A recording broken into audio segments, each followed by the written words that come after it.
Assalamualaikum warahmatullahi wabarakatuh. Selamat sore teman-teman semuanya. Sore ini saya akan coba share tentang image processing and video proctoring with machine learning.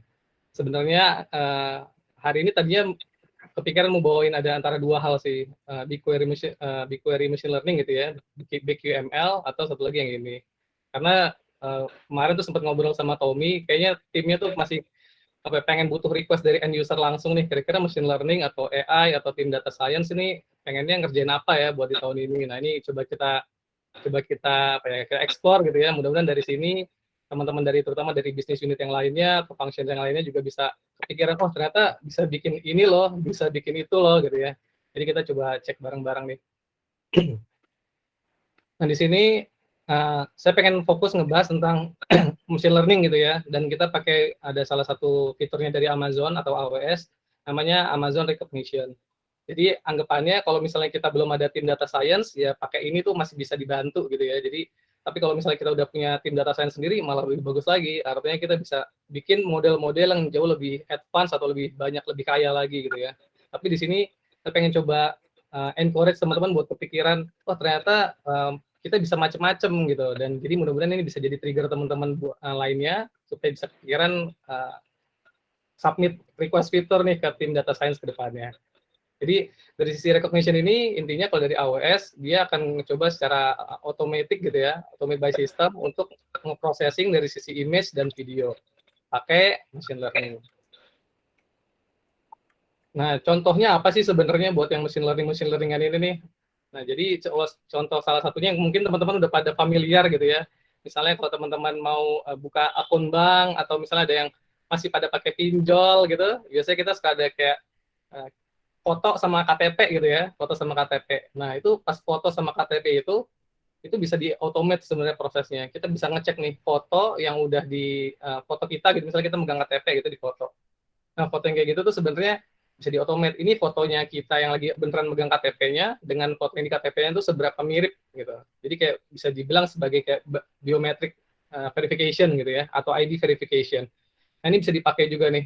Jadi instead of kita misalnya ada 1 juta user nih ngupload fotonya ke kita, ke platform kita, terus kita harus ngecekin manual, instead of manual proses kayak gitu, pakai sistem tuh bisa secara otomatis dicek gitu, apakah ini ada kemiripannya atau similarity-nya tuh berapa persen. Nah, ini kayak gini-gini nih bisa dibantu sama si machine learning tadi. Nah, salah satunya di sini kasusnya dari image processing. Jadi by default kan komputer nggak bisa ngebaca image gitu ya, tapi karena udah dikasih otak nih sebagai machine learning-nya, dikasih otaknya, dia bisa bisa nge-identify lebih pintar gitu ya komputernya. Oh ini orangnya mirip atau enggak, sama atau enggak, itu juga bisa.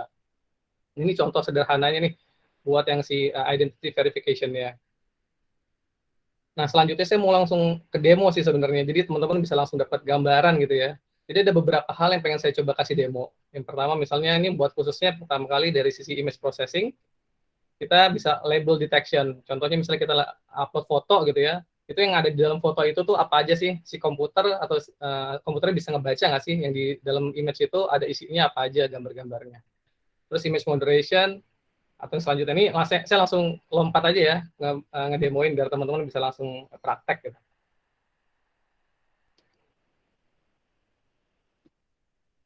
Oke, nah di sini kalau misalnya kita ini sebenarnya kalau dari sisi ini contohnya kita pakai recognition memang, tapi dari sisi Google juga misalnya mereka juga provide juga hampir yang mirip-mirip juga kayak gini buat namanya Google Vision. Jadi mereka memang bikin modal sendiri supaya bisa dipakai lah platformnya. Jadi kalau misalnya kita nggak usah bikin sendiri, bisa langsung pakai punya iOS atau punya Google. Tapi artinya ya semua orang juga bisa bikin yang sama atau mirip-mirip. Jadi ya tim kita juga harusnya bisa kedepannya bisa bikin yang sama juga nih modelnya. Nah, ini contohnya. Ini saya ada beberapa, saya udah kemarin pas tim tech pada outing, kita ada foto-foto gitu ya. Saya coba ngambil beberapa foto gitu. Jadi contohnya saya ngambil foto misalnya apa ya, misalnya ini deh. Kalau kita upload, kita bisa lihat nih di foto-foto ini tuh sebenarnya ada apa aja sih, si sistem ting ngedetectnya tuh apa aja. Jadi kebanyakan ini ada person gitu ya, human, ada ball, ada people, balloon, crowd, ini jadi rame-rame nih. Jadi dari sini si komputer udah mulai bisa ngebaca, oh ini di dalam fotonya itu ada apaan sih gitu ya. Itu udah mulai bisa ngebaca di sini. Terus kalau misalnya coba kita upload foto yang lain, misalnya apa ya, Ini saya langsung ngasal aja ya, saya asal pencet aja nih ya. Nah ini deh.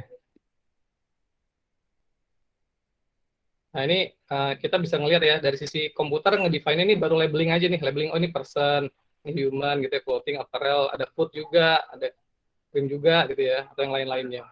Nah di sini sebenarnya kita sebagai komputer tuh bisa nge-labeling juga nih. Ini namanya Fahmi gitu ya. Ini namanya mungkin di sini ada Aldi, ini ada Tommy ini di sini nih. Nah gimana sih kita buat buat namain orang-orang tadi? Nah kita ngegunain si custom label.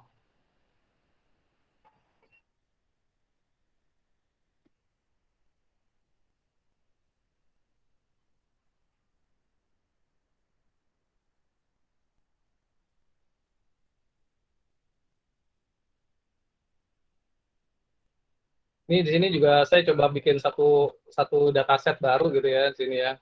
Ini isinya buat sekolahmu tapi masih jalan. Ya. Ini contohnya gini. Jadi kita nge-labeling secara custom nih. Ini saya kasih contoh aja nih buat teman-teman juga bisa ada gambaran. Misalnya ini saya pengen ngelatih komputernya biar komputernya pinter gitu. Dia bisa ngebaca. Ini tuh siapa sih? Oh ini Toha, ini Nurdin, ini Adnan gitu ya. Jadi si komputernya tuh dia bisa punya bisa lebih pinter, dia bisa tahu ini siapa-siapa aja gitu masing-masing ya. Dan kita juga bisa ini ngekotak-kotakin, misalnya di sini ada banyak orang gitu ya, ada banyak orang, kita bisa ngekotakin yang sesuai dan kita bisa labelingnya juga yang sesuai kayak gitu.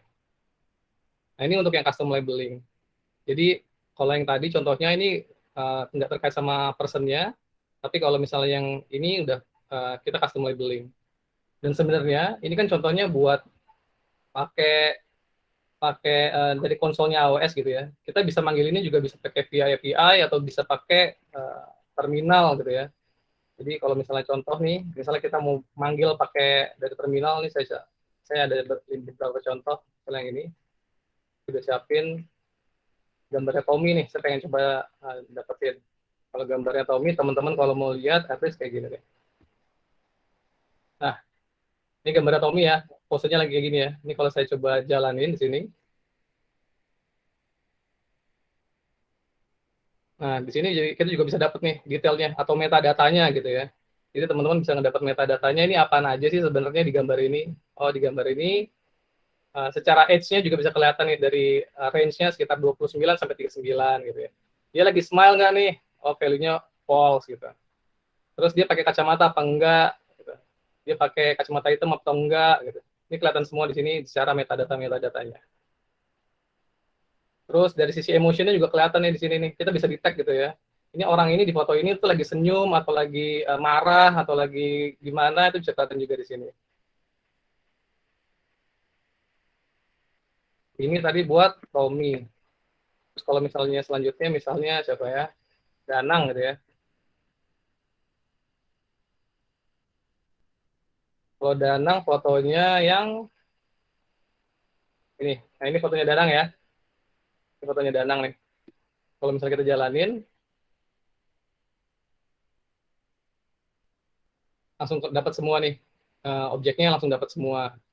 Sini bisa kelihatan apakah dia tadi dia senyum apa enggak, pakai kacamata atau enggak, dan yang lain berewokan atau enggak, gitu kelihatan semua di sini. Jadi ini pakai algoritmanya si iOS ya, pakai si recognition-nya tadi. Kalau misalnya kita mau bikin manual sendiri, custom sendiri, ya itu bisa tergantung dari kebutuhan. Terus ini tadi buat nyontohin kalau bisa dipanggil dari apapun ya, dari terminal atau karena mereka basicnya dari pakai API semua sih. Nah, tadi setelah label detection ada custom label juga buat ngasih tahu ini orang-orangnya siapa aja. Nah selanjutnya ini juga contohnya ini image moderation nih. Jadi kalau misalnya karena kan kita kan platformnya buat anak-anak ya, buat sekolahmu terutama buat anak-anak. Nah takutnya jangan sampai ada user yang masukin foto-foto yang rada-rada semi gitu ya atau vulgar, itu bisa kita tutupin dulu gitu. Nah ini contohnya kalau misalnya ini dia bisa kayak view kontennya gini, tapi kita bisa ngeblur juga. Nah contoh lainnya misalnya contoh gini ya, saya upload foto uh, ya. Nah, saya upload foto Farhan ya di sini ya. Nah, di sini setelah diupload ini fotonya dia nggak langsung ngebuka gitu. Jadi kalau misalnya di sudut pandang buat anak-anak kecil gitu ya, jadi dia, apa yang dia dia mau lihat itu bisa jadi kita image moderation dulu, kita tutupin dulu gitu. Nah, kita bisa lihat dulu nih, di sini tuh sebenarnya yang diupload itu foto apaan sih? Oh, ternyata ada laki-laki nggak pakai baju gitu ya. Nah, berdasarkan info ini nih, metadata ini kita bisa bisa handle khusus nih. Jadinya oh, foto-foto khusus kita nggak langsung tongolin, tapi kita bisa kasih klik dulu baru bisa nongol gitu ya misalnya. Itu bisa kayak gitu juga. Jadi karena bahaya juga kalau tiba-tiba ada orang yang upload foto-foto vulgar, dia sengaja atau sengaja masukin foto vulgar terus kelihatan sama murid-murid lainnya. Nah, itu kan bahaya tuh, apalagi yang masih SD atau TK gitu, masih di bawah umur tuh bahaya. Nah, ini image moderation tuh juga bisa juga kita lakuin. Nah, selanjutnya untuk yang facial analysis yang kayak tadi, ini misalnya saya masukin foto ya.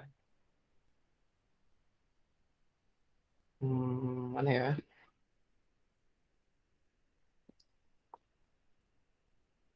Oke, misalnya saya masukin foto ini nih. Nah, di sini dia langsung ngelihat nih facial analysis berdasarkan semua orang yang ada di foto ini sampai 100 orang. Dan sini contohnya nih fotonya Tommy gitu ya. Oh ya, ini emang looks like a face gitu. Berarti ini wajah. Terus ini orangnya cowok apa cewek? Oh, kira-kira ini cowok 99%. Umurnya sekitar segini. Dia lagi senyum atau enggak? Dia lagi ngapain gitu ya? Sama yang kayak tadi kelihatan-kelihatan yang di label-label yang kelihatan di sini, yang di terminal ini, itu juga bisa. Nah, ini contohnya kita tampilin di sini juga. Nah, ini contohnya tadi kayak Tommy ini, apakah di sini akurat atau enggak gitu ya. Misalnya kayak Adit nih umurnya berapa nih, 18 sampai 26, akurat atau enggak. Jadi akurasinya itu tergantung dari yang ngebikin modelnya gitu ya, modelnya itu akurat atau enggak. Ini contoh misalnya Aldi, ini umurnya 40 sampai 48. Nah, ini nggak tahu nih akurat atau enggak. Mungkin aslinya berapa nih dia. Nah, jadi di sini juga contohnya misalnya ini eyes-nya open gitu ya. Eyes-nya open ini kan mungkin rada sipit kali ya, rada kepanasan. Nah, ini nggak tahu nih, eyes open ini kenapa 97%. Artinya modelnya mungkin akurasinya harus bisa ditingkatin lagi. Ini Haris juga age range-nya itu 23 sampai 33 gitu. Ini tepat atau enggak nih kayak gini. Terus siapa lagi? Ini Fahmi misalnya. Fahmi cowok, range-nya umurnya segini, terus ada jenggot apa enggak gitu ya, 57%. Nah, ini jadi kita bisa ngebaca nih buat uh, facial analysis-nya si user-user kita sendiri. Nah, selanjutnya nih contohnya kayak kita juga bisa ngedetect celebrity recognition. Sebenarnya ini kasusnya nggak cuma selebriti doang, tapi kita bisa ngedetect misalnya karyawan sekolahmu gitu ya. Kita nge-recognize karyawan sekolahmu. Jadi kita bisa kita ngebuat ngebuat dataset dulu, dataset semua karyawan sekolahmu, terus kita labeling, terus kita juga bisa identify, oh ini siapa nih namanya gitu ya. Ini apa? Oh, dia malah nggak kedetek nih, si Ronaldo-nya nih. Tapi harusnya kayak gitu konsepnya. Nah, terus contoh lagi nih, misalnya tadi kayak kalau tadi di awal sempat saya tunjukin, kita pengen nge-identify buat identity verification gitu ya, kita pengen ngebandingin nih fotonya sesuai enggak gitu. Nah, kita juga bisa nih, di sini misalnya kita contoh upload foto siapa ya,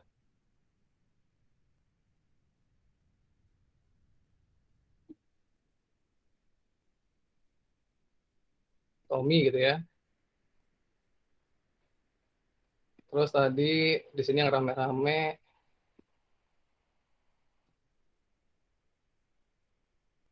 kita lihat nih, ada nggak sih Tommy di sini gitu. Kita bisa nyari nih, ada foto Tommy nggak sih di sini.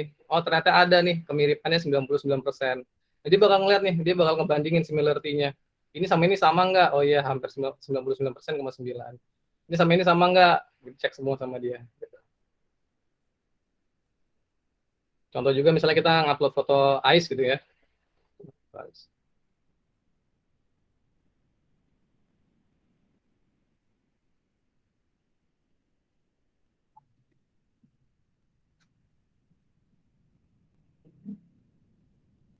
Nah, ini Ice juga ketemu nih 99,9%. Jadi di sini kita bisa uh, nyari nih buat nge-search fotonya sesuai nggak sama yang ini orangnya gitu.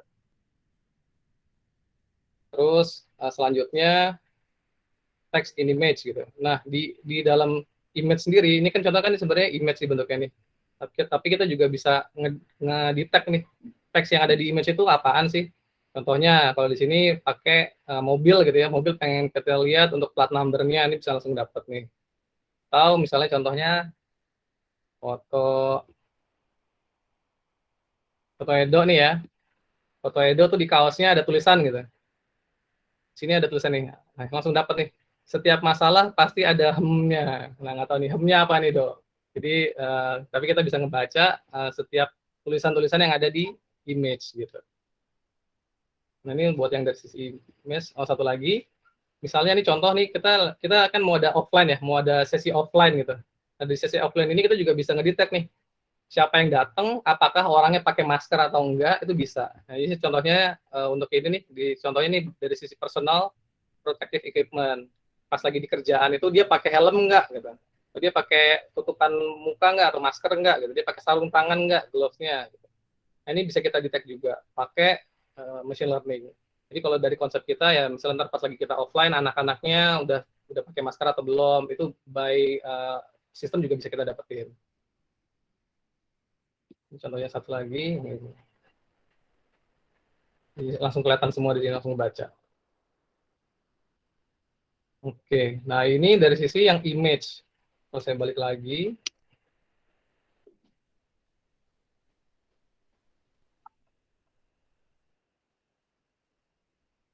tadi teman-teman biar ada gambaran dari sisi image-nya. Selanjutnya buat yang dari sisi video. Nah ini video saya kasih dua contoh nih. Yang pertama video proctoring, sama satu lagi nanti buat engagement meternya. Nah buat yang video proctoring secara teknisnya, jadi secara teknisnya arsitekturnya seperti ini. Jadi dari user nih, user pakai browser gitu ya, pakai web browser. Ini udah saya siapin web static gitu ya, ditaruhnya di Amazon S3 dan diaksesnya pakai CloudFront. Teman-teman, ini kita kalau misalnya lihat nanti juga bisa ngakses ke sini bareng-bareng. Di sini pakai authentication-nya saya pakai nih Cognito buat login-nya. Nah, selanjutnya once sudah login, dia akan diarahin pakai API Gateway nih. API Gateway dia lagi nge-request apa sih? Nah, dia lagi nge-request apa, ntar dilarinya ke Lambda. Dari Lambda, nanti dia akan cek sini nih. Dia lagi pengen ngecek personal detection, person detection, face detection, atau apa API-nya nih ke sini semua nih.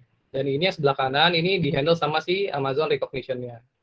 Nanti kalau udah misalnya kita lagi pengen nge-search nama orang gitu ya, itu bisa masuknya ke dimasukin datanya ke DynamoDB. Nah, ini juga salah satunya kalau misalnya kita mau add new user nih, add new user, masuk ke API Gateway, ke Lambda gitu ya, baru ntar ke sini.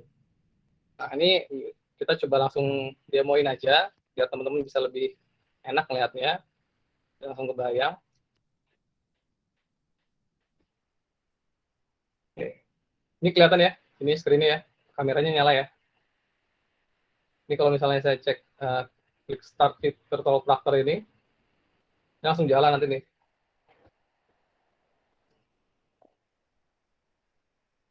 Nanti langsung jalan. Jadi di sini dia akan ngecek nih objeknya tuh ada berapa orang sih di sini ada orang yang nggak detect gitu satu. Nah ini jadi ada dia ngebaca satu orang. Nah, nanti gimana misalnya ini kita lagi coba teman-teman kan kemarin habis training AWS ya. Ntar kalau mau ngambil ujian secara online itu ada virtual proctornya juga. Nanti kalau misalnya tiba-tiba ada siapalah orang lain masuk ke ruangan kita gitu ya on cam gitu on frame, kita di sini bisa jadi ada dua nih. Cuman kalau karena sekarang saya nggak ada orang yang buat di tes, jadi ini nggak bisa jadi dua. Tapi kalau saya coba minggir gitu ya, saya coba minggir, nah di sini langsung berubah nih. Dia person yang di recognize ada nol, detectionnya juga ada nol gitu ya. Dan ini kayak nggak ada orang nih, jadi orangnya hilang. Nah nanti biasanya kalau misalnya dan karena ini real time, jadi si si pengujinya dia bisa ngeliat nih, oh ini ada orangnya hilang apa enggak, ada orang baru yang datang atau enggak, bisa dapat notif as soon as possible secara real time. Nah ini kenapa bisa nongol nama Reza, jadi di sini udah saya tambahin add new user nih. Oh, sorry. Ini kalau teman-teman pengen coba ikutan tes bisa di sini juga kali ini. Kalau mau teman-teman ngetes ya di situ ya. Uh, terus loginnya pakai email saya, passwordnya sekolahmu satu.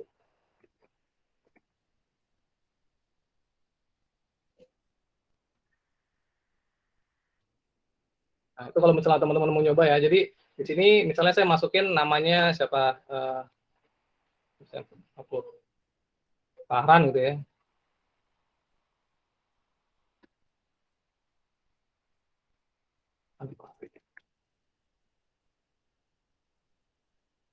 Farhan nih.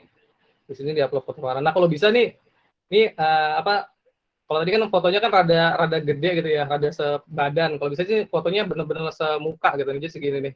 Jadi kalau fotonya segini nih langsung bisa ke detect-nya lebih bagus. Tapi kalau fotonya gede kegedean gitu ya, nah itu rada susah ntar buat buat ininya nih, dapetin namanya.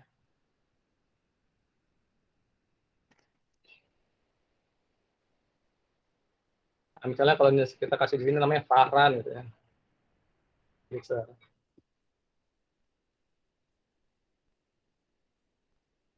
Ini udah dimasukin ke database-nya, jadi si modelnya atau si machine learning udah tahu nih kalau ntar ada Farhan di sini nongol gitu, tiba-tiba misalnya Farhannya nongol, ini ntar ada namanya Farhan, atau Farhan misalnya pengen coba login ke sini juga, ntar coba aja di tes di sini, tapi mungkin harus dimasukin fotonya yang lebih lebih close up gitu ya, lebih muka semua biar lebih kelihatan, ntar ini bisa identify. Nah, ini dari sisi video proctoring nih secara real time. Jadi ini juga sebenarnya bisa dipakai juga buat macam-macam, bukan cuma sekedar buat tes gitu ya, tapi buat yang lain-lainnya juga bisa. Contohnya misalnya kayak tadi lagi ada sesi offline, anak-anaknya datang, nah bentuk absensinya juga bisa pakai gini. Kita langsung ngedetek nih, siapa yang nongol di kamera, oh Reza, atau siapa namanya, dia disesuaikan gitu ya. Yang penting anak ini udah kita daftarin dulu secara database kita nih, namanya siapa, kita udah labeling dulu biar ketahuan. Kalau enggak, ntar nggak ada namanya belum tahu. Jadi si komputer masih belum bisa ngebaca, oh ini si A loh, oh ini si B loh, itu belum bisa kebaca. Nah ini tentang video proctoring. Selanjutnya, satu lagi untuk yang engagement meter. Nah, jadi sini ada video engagement meter. Kalau tadi kan lebih ke pas lagi ujian gitu ya, pas lagi ujian kita coba ngetes dia ada curang-curang apa enggak gitu. Nah ini kalau ini buat lebih, misal lebih lagi pas lagi belajar gitu ya, pas lagi belajar kita bisa ngelihat nih ini anak-anaknya pada senang apa enggak, pada happy apa enggak, apa pada ngantuk, apa pada ngilang, itu tuh bisa pakai video engagement meter ini contohnya case-nya. Ini lebih lebih simpel, jadi kita masukin ke S3 ininya apa contoh contoh webnya buat di demoin ya, dicek sama Cognito buat identification-nya, baru masuk ke API Gateway. Nah, dari API Gateway ini dilarin lagi nih, kalau dia mau masukin data ke Amazon DynamoDB, kalau dia mau manggil function-nya, baru dia ke recognition image. Gitu. Nah, ini coba langsung kita tes. Oh iya, ini saya tadi belum belum ngasih tahu ini. Ini contohnya kan kita kalau misalnya lagi ujian tuh nggak boleh pakai handphone ya, nggak boleh nelpon teman, nggak boleh ngeliat apa gitu ya. Ini saya giniin handphone ya. Gitu. Nah, di sini teman-teman ini udah di apa ya, udah dikasih sesuatu gitu, udah dikasih labeling. Jadi kalau misalnya ketemu cellphone atau mobile phone, dia langsung bisa ngelihat di sini, langsung bisa identify. Nggak boleh nih. Jadi kalau misalnya sebagai si pengujinya gitu ya, si pengujinya dia ketemu, oh ini ada orang ketahuan pakai handphone gitu, nah itu nggak boleh tuh. Dia langsung si apa proktornya tadi bisa langsung di alert kalau misalnya emang ada orang yang ngeliatin, atau bisa langsung kita kayak flagging nih orang curang nih, cheating gitu ya, itu juga bisa. Nah tadi yang selanjutnya tadi contohnya untuk yang si recognition meter gitu. Nah, di sini di recognition meter ini kita pengen tahu anaknya nih engagementnya tuh seneng nggak sih pas lagi belajar gitu contohnya. Ini kalau kita start,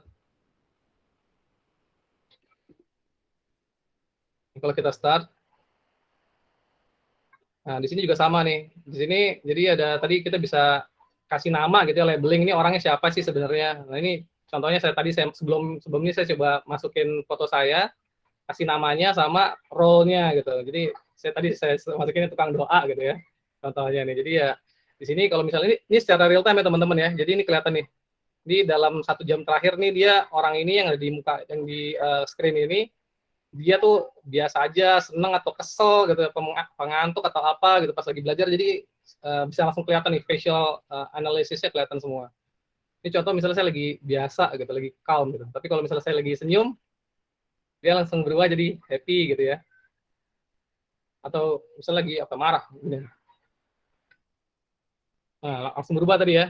Angkanya langsung berubah tuh jadi ada angry segala macam ya. Jadi ya, ini teman-teman kalau mau cobain juga bisa di sini nih.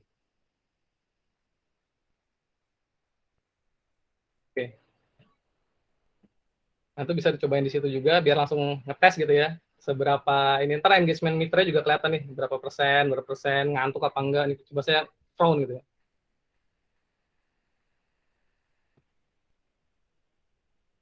Susah ya teman-teman ya ganti ya. Tapi kebayang ya kita bisa identify facial recognition-nya dari sisi pengguna itu tuh seberapa engage atau enggak sih sama pelajaran tersebut. Jadi ini mungkin bisa dipakai juga nih ke depannya. Ya either kita mau pasang kita buat kayak kamera kita pasang gitu ya di kelas-kelas atau gimana lah. Ntar mungkin kan kita di tahun ini karena game-nya tuh udah banyak ke offline gitu, offline spaces. Jadi ya banyak yang bisa kita eksplor sih sebenarnya dari fitur-fiturnya, nggak cuma dari fitur-fitur yang kayak fitur biasa gitu ya, tapi fitur-fitur yang lebih advance tuh harusnya di tahun 2022 ini bisa udah mulai kita push nih. Jadi ya secara teknologi stack-nya juga semakin bagus juga di sekolah Unpar ke depannya.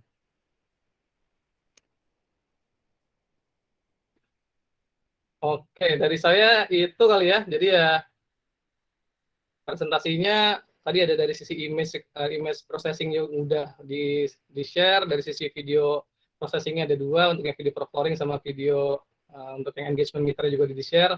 Jadi thank you semuanya, mudah-mudahan kita bisa banyak ngambil insight-nya. Jadi di tahun ini teman-teman dari end user terutama dari business unit, dari function yang lain-lainnya, kebayang tuh, oh kira-kira gue bisa request fitur ini nih terkait sama machine learning atau terkait sama data science. Jadi please feel free buat dikasih aja ke teman-teman ya lewat tim produk otomatis.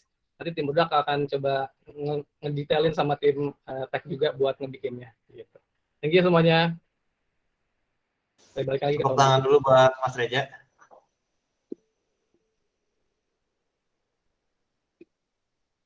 Makasih Mas Reja udah ngeluangin waktunya buat sharing tentang image sama video di AWS. Ada beberapa pertanyaan nih Mas sebelum langsung ke ini audiens. Ada Mbak Nurul nih Mas nanya, ini maksimum engagement proctoring-nya itu berapa lama ya?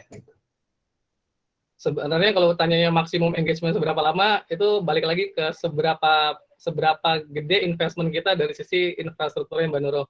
Karena semakin lama prosesnya itu kita dari sisi infrastrukturnya terutama itu bakal gede banget tuh cost-nya. Jadi karena itu kan real time ya bentuknya. Jadi setiap detik itu kita kayak ngirimin data tuh ke server, ngirimin secara otomatis terus gitu, nggak berhenti. Nah, jadi kalau semakin lama durasinya, semakin banyak yang makainya, itu impact-nya ke cost infrastrukturnya. Jadi kalau misalnya kita udah unlimited aja cost-nya ya, berarti kita bisa dibilang unlimited gitu Mbak. Oke. Ini Mas Syakur sama Mas Syakur angkat tangan mau nanya atau tepuk tangan? Lagi tepuk tangan tapi tanggung lah, angkat aja terus. mau nanya Bang Tom. Boleh Mas Syakur. Ya thank you banget ya Om Bro, tadi seru banget fitur-fiturnya. Mungkin yang paling kepikiran sederhana ini nih, pengen tanya seberapa visible, maksudnya investasinya pas gede itu. Sekarang tuh kan kalau PAUD SD itu paling sering tugasnya upload karya ya, gitu. Nah, apakah mudah untuk kita, misalnya learning designer atau guru, dia foto dulu karya yang benar, gitu ya, terus dimasukin ke dalam sistem. Nah, setelahnya si anak-anaknya upload. Nah, kalau karyanya semakin matching dengan karya benarnya, dia akan automated scoring. Itu sih yang kepikiran paling cepat ya, apakah itu mudah ya? Karyanya tuh apa kira-kira Om Bro? Prakarya. Bikin origami gitu, bikin apa gitu ya. Nah, kalau misalnya tadi sebenarnya kita mau langsung gradingnya secara otomatis gitu ya. Kalau secara similarity mungkin bisa. Jadi hampir samanya, misalnya, oh ini mirip apa enggak gitu ya, secara similarity itu bisa. Tapi kalau misalnya, kalau langsung dinilai gitu ya, auto grading, ini jelek nih hasilnya, ini bagus nih. Nah, itu harus disesuaikan modelnya sih. Tapi memang itu nggak bisa dibilang bukan hal yang impossible gitu ya, tapi itu bisa dilakuin sih ke depannya. Jadi ya. Tapi kalau yang similarity gampang ya Mas Bro ya, maksudnya oke lah, nggak usah auto grading, tapi ini doang apa scanning awal gitu ya. Jadi ya murid-murid yang memang karyanya memirip itu yang benar yang akan di scoring gitu. Tapi ada yang ngaco, ada yang iseng gitu, ada yang curang, udah langsung 0 gitu bisa ya? Itu bisa.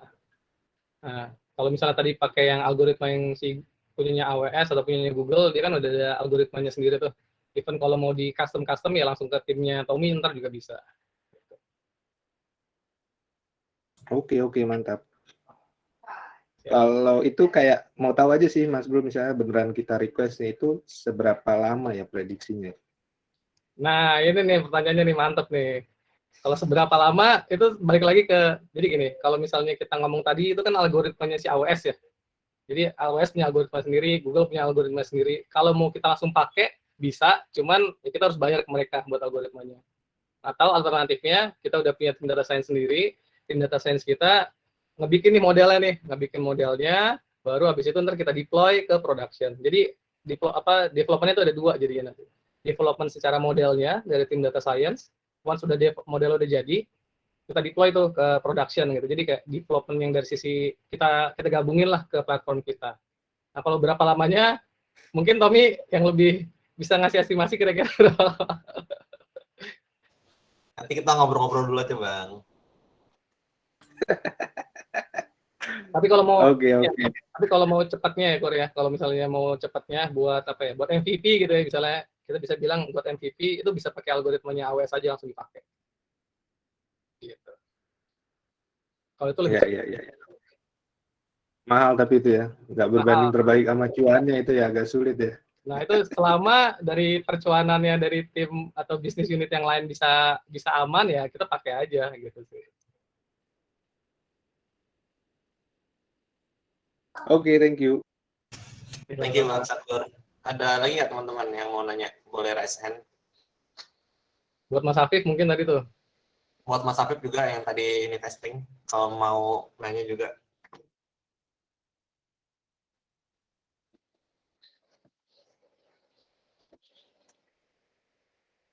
Ada? Kami mau nanya, Kami.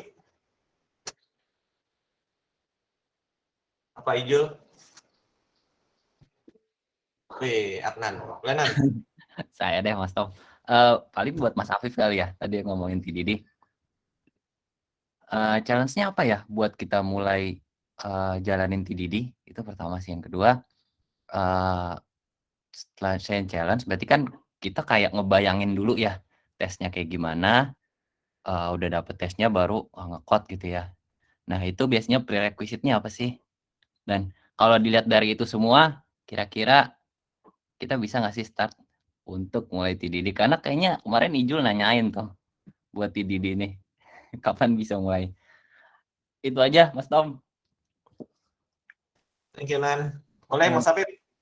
Oke, challenge-nya sih sebenarnya ini apa ya? Ini apa namanya? Mungkin yang saya dengar nih dari teman-teman tuh misalnya di challenge sama misalnya teman developer ya di challenge sama tim produk, bisa nggak gitu? Mereka tuh sekarang lebih takut kalau ngomong misalnya gue takut ini nih, takut kelamaan nih deliver fiturnya gitu ya.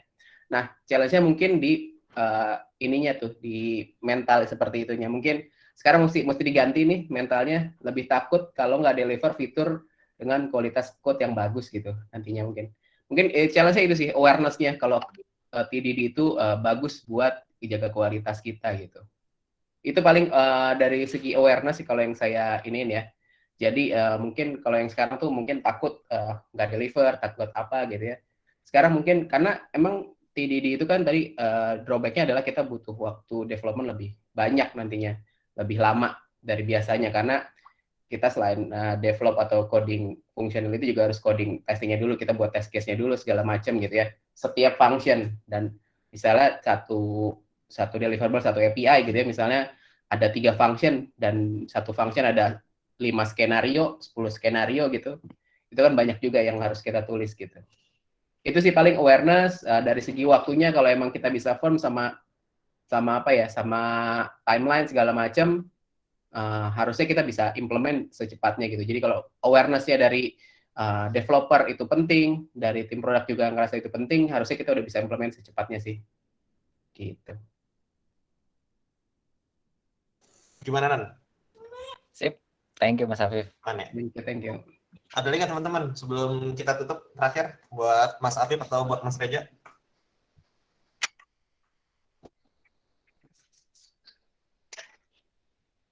Aman ya? Oke. Sekali lagi terima kasih buat Mas Afif sama Mas Reja udah bawain Tech Talk hari ini. Makasih teman-teman udah hadir juga, udah ikut ngeramein juga. Nanti kita ketemu lagi 2 minggu lagi buat Tech Talk selanjutnya. Terima kasih. Selamat sore. Assalamualaikum warahmatullahi wabarakatuh.